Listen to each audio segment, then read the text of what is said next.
1 ঘন্টার প্রবল বৃষ্টির সাথে ঝোড়ো হাওয়ার দাপটে কলকাতার অনেক এলাকা জলাবদ্ধ হয়ে পড়েছে, যার ফলে জমে থাকা জল পরিষ্কার করতে শহরের নিকাশি ব্যবস্থার অক্ষমতা সামনে এসেছে।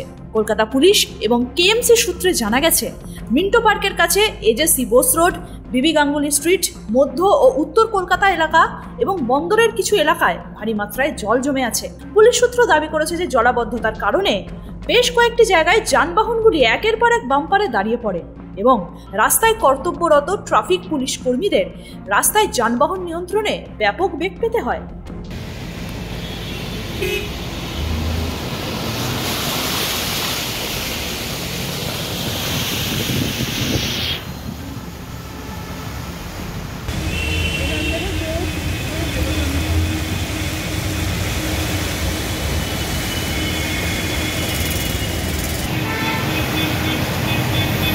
কলকাতা থেকে নিজস্ব সংবাদদাতার রিপোর্ট, এনএম নিউজ। আরও খবরের আপডেট পেতে সাবস্ক্রাইব করুন আমাদের ইউটিউব চ্যানেলটি আর বেল আইকনে ক্লিক করুন নোটিফিকেশনস পেতে।